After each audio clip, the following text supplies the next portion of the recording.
Children of the Corn. Remember that horrible, scary movie in the 80s based on the Stephen King short story? The movie poster, the red background with the moon, and somebody holding one of these.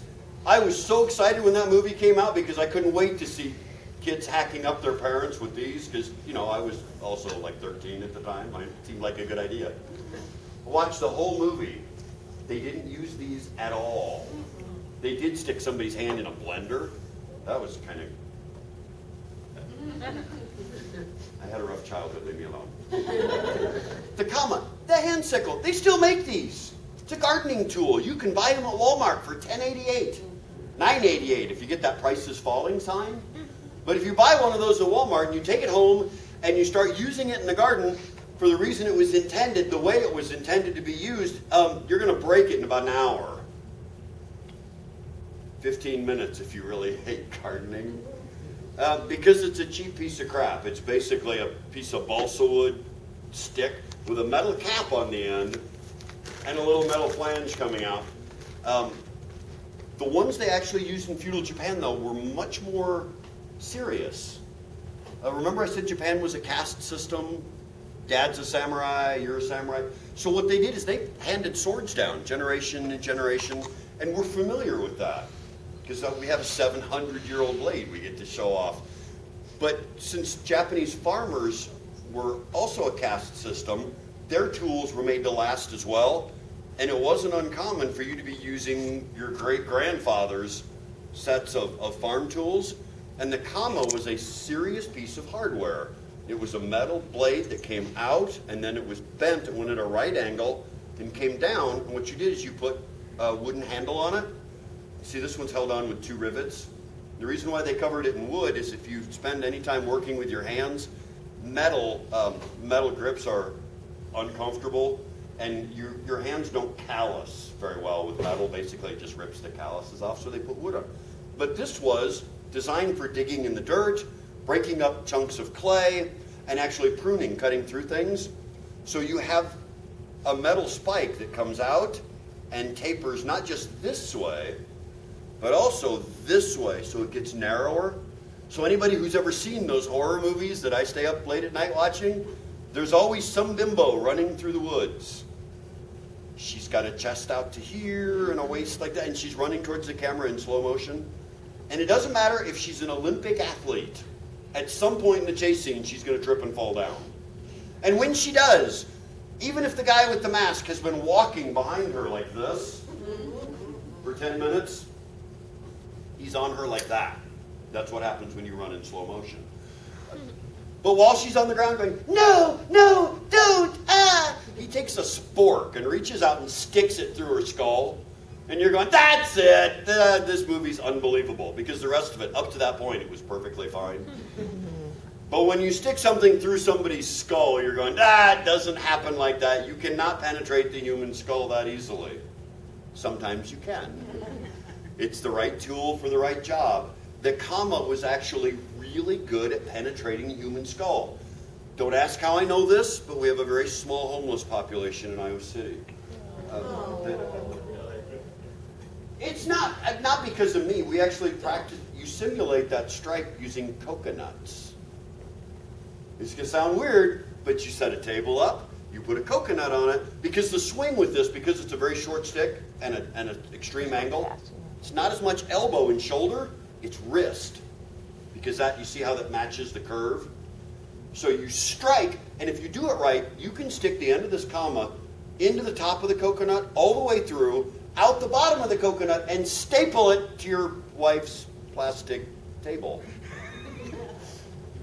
It gets worse. If you do it right. If you do it wrong, the kama, the downside to it is it's sharp on this side. The top of the blade, though, is not sharp. And with that angle, if you raise the elbow, elbows are really important for short-range weapons. If you bring the elbow up, it kind of short arms the strike, and you will hit the coconut right here instead. And you will shoot the coconut off the end of the table, and what you've made is a coconut grenade launcher.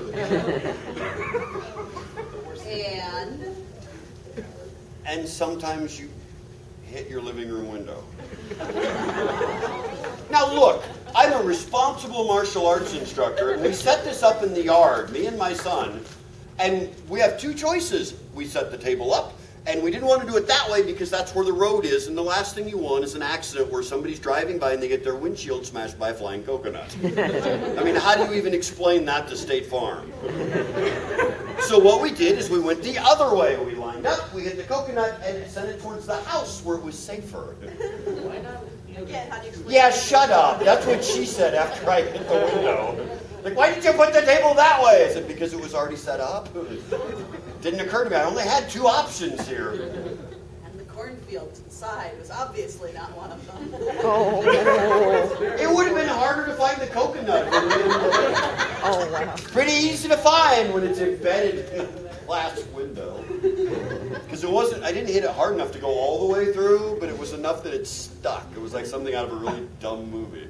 It was really cool in retrospect.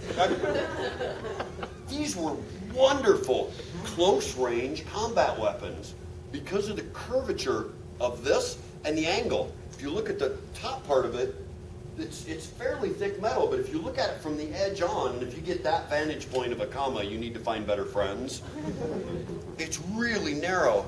So in addition to this being able to penetrate the skull, it was nasty for infighting, for self-defense, because if somebody attacked you with a knife or another short weapon, what happens is this. And since these are lightweight, you frequently use them in pairs. So, Maybe this is a bad idea. yeah, you should probably use the shorter one. You're less likely to get hurt. I'm thinking you should use those too. No, these are cool. We're not switching out to the practice ones. That sucks. All right, so, but, all right, fine. But it's not near as much fun. Okay, look. Remember this. Ta-da! Not near as menacing, is it? It looks like you're about to be attacked by Toucan Sam. A duck. A paradox. Paradox.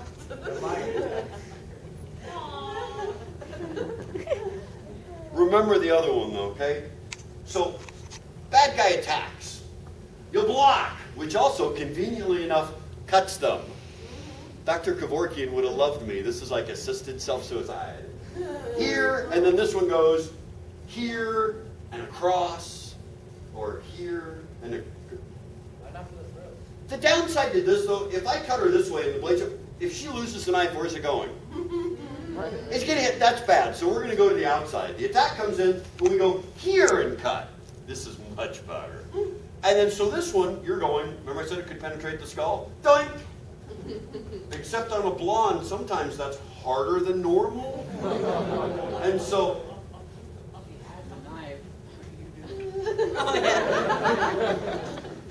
Truth is, whether they're blonde or not, hitting the skull, even though the combo could penetrate the skull, if your angle wasn't perfect, and I hit enough coconuts to know that'll happen, it'll glance off. It's just a flesh wound.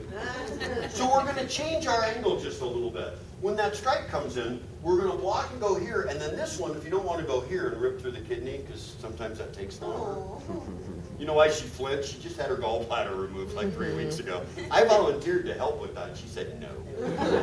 Instead of aiming for the skull, you're going to go just inside that, where the collarbone runs. Here. So you're aiming between the skull and the collarbone. Do you remember? Trust me, don't move. Remember this? Inside the collarbone. Blade goes. If my wife had a heart, that's all she wrote. Oh. Notice how I got braver like that as soon as I had this one in my hands.